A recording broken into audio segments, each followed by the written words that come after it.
Hey guys, Crafty here from Living in Beta, and today we have another crafting guide for you that is centered around the Armadillo mod. Essentially, what this mod will do, utilizing some of the crafting perks, we'll be turning our armor sets and in turn our characters into absolute tanks on the battlefield and make ourselves almost unkillable on any difficulty really.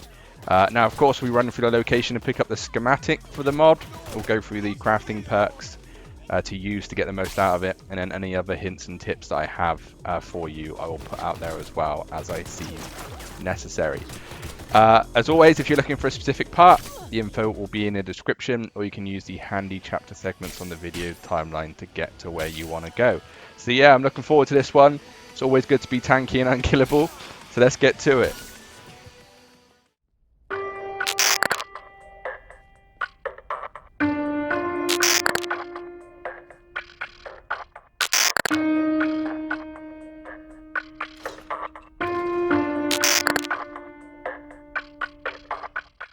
Okay, so let's run through the location of obtaining the Armadillo mod.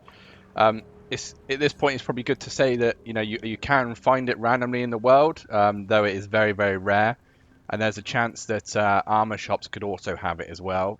But again, very, very rare. I've sat outside shops spamming 24-hour periods to try and reload the stock, and I've never found it. So this place I'm going to show you right now is a guaranteed drop of the mod. So where you want to come is there'll be a you want to come to Watson, the right hand side, southern north side area. The closest fast travel point will be just named east, weirdly. And if you haven't completed it already, there'll be an assault in progress here, which is basically the location of where the Armadillo mod will be. But of course, if you have completed it and didn't pick up the mod or forgot to or whatever, because it's not that easy, especially if you're not looting the area, you would just land here, make your way up this road, and then you would have to come around the bend and go through a little alleyway here that you can see on the map. And when you come up this straight road and take a left, the alleyway is just around here, and you'll come to a garage door open with a vehicle outside, and then of course the assault in progress. Let's just dispatch of these legends quickly. So yeah, again, like it's obviously if you loot everything, you would have probably already naturally picked up this mod, just because you picked up everything in the areas that you've dispatched of enemies. But it's not always the case for people. So you would of course complete this and see PD assault in progress if you want to. But the Armadillo mod is in the container here, the crafting specs. You'll come through the door, do your business, complete the mission there, and then on your left it's here. Obviously, if you've already completed the mission but haven't looted this box, it will still be here too. So you'll pick that up, and job done. We have got the crafting specs. So let's move into getting the benefits out of it. Okay, so it's time to get into the meat and potatoes of the guide itself. I'm back here in Hayward in my classic location that I like to hang out. But this time it's important to note you don't really need to be near a weaponsmith or anything like that. Just like we did in the Sierra crafting guide, it's a bit different for this one. Now essentially what we're going to do is we're going to go into the crafting menu and we're going to craft the newly picked up Armadillo mod. Now out the box, the Armadillo mod is just a common armor mod, and it just takes uncommon and common item components. But of course, that's only going to increase the armor by 150 if I round up, and that's not a lot.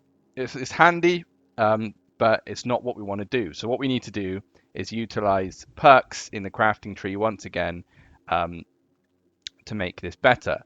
So the perks you want to use. The good thing about this one, you don't need to be able to craft legendary items for this. Now, the Armadillo mod itself is purchasable at legendary level, I believe.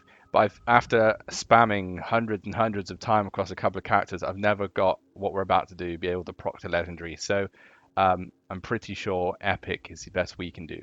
So the perks you're going to need are being able to craft epic items, Grease Monkey, being able to craft rare items in True Craftsman, and again making use of ex nihillo's passive, granting a 20% chance to craft an item for free.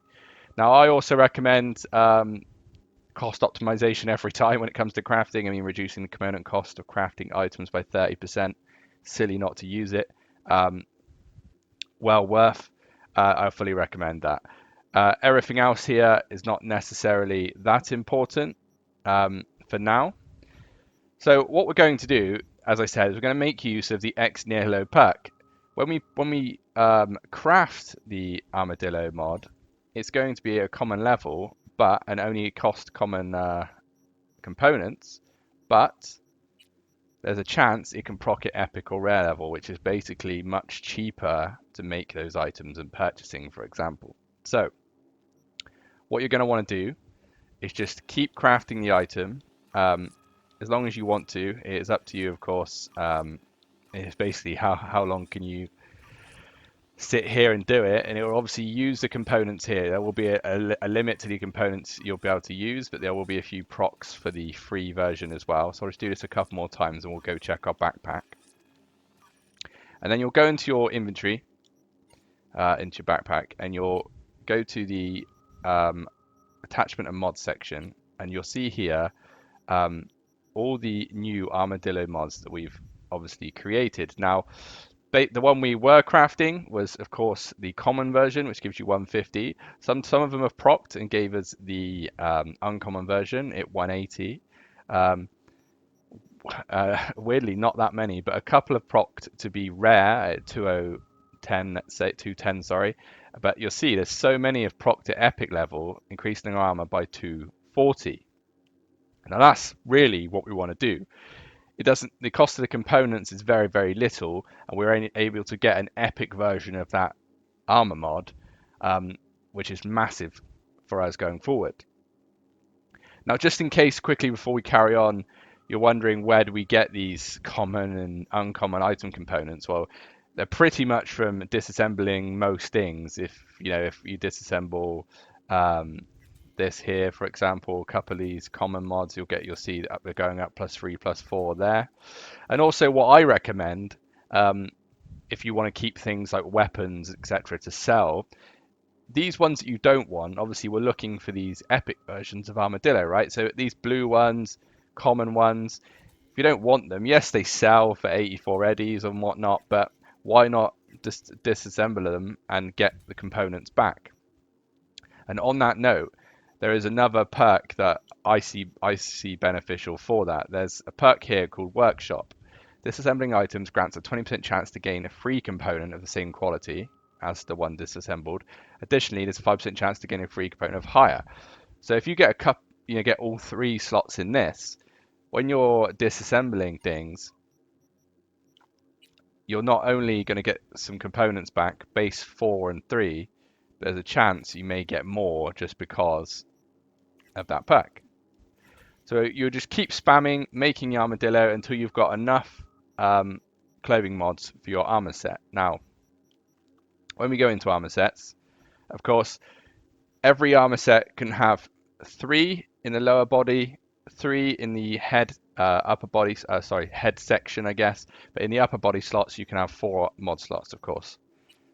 And then what you can do, this is a good example here, you can place the Armadillo in every slot if you want to. Now on this character I haven't, because making use of things like reduced damage over time and explosive damage reduction I see beneficial. But say you put an Armadillo in every slot, I think there's 20 slots overall. 3, 6, 9, 12, 4, 8, yeah, 20 slots. It 240 increased armor. You're coming in, that's 4,800 base, more armor just for having every slot with Armadillo in. And things like damage reduction over time, etc., probably won't be that beneficial anyway. There's only one thing to point out there with the Armadillo mod, it's only going to reduce that base damage, so that bullet damage or melee damage. It's not going to reduce the the stasis effects that happen with weapons, be it lightning or poison. So although you could fill up every mod with this, sometimes it's good having the status effect reducer as well. But yeah, this is 4,800 you can get if you had them in every slot and had obviously every armor piece with their max amount of mod slots. You can see here, I've only got it I've got at least one Armadillo mod in every item. Obviously, I also don't wear a head because I think my character looks better without it. And I've got 2,415 armor. And I'll be honest with you, I really do not take any damage. You have seen the little cutscene at the start of the video. I was taking 0 damage. That's with this character build here. But by all means, fill up all the slots if you want to, and just increase that armor. It does make you overpowered. It does make things very easy, if I'm honest. You become very tanky at any difficulty level. I can see this being very beneficial at very hard difficulty level, just because obviously survival is paramount. But in general, it's just pretty fun to have that going on.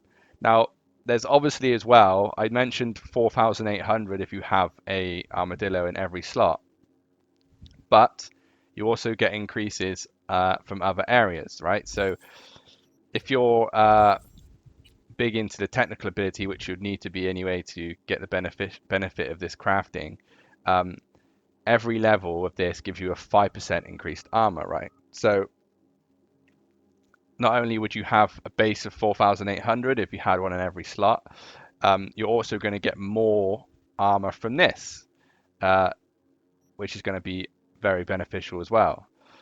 So that's something to bear in mind. And then also, if you go into body and have a look at athletics, you've got things here like increased armor by 10%, steel shell, or indestructible, reduced all incoming damage by 10%.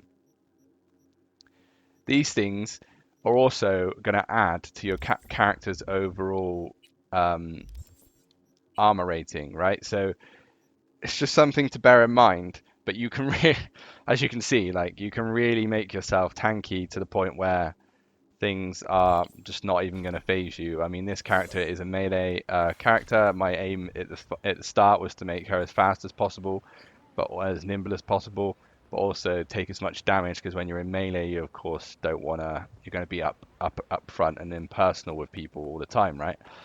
Now you can see here, just for example, if I aggro these and let them shoot me, barely any damage is getting taken. If you look top left, I'm still ticking quite quite nicely. Nothing's happening, right? That's what I mean by bullet damage. When things start doing stasis effects, that's when it gets a bit naughty. But yeah, that's the Armadillo mod. Pretty easy to understand. Very, very handy. Makes the game more interesting as well to a certain extent. Being able to nuke everyone is always fun. Let me know your thoughts down below though. Is there another mod that you think is very, very good? Have you tried maybe going full stasis effects, full resist mod maybe, or I don't know. If you've been able to proc a legendary version of the Armadillo mod, that would be great to understand as well, because I've never been able to do that. But yeah, let me know in the comments below. Thanks for watching as always. Like it if you like the video, share with your friends, subscribe for more content, and remember, don't be a gonk.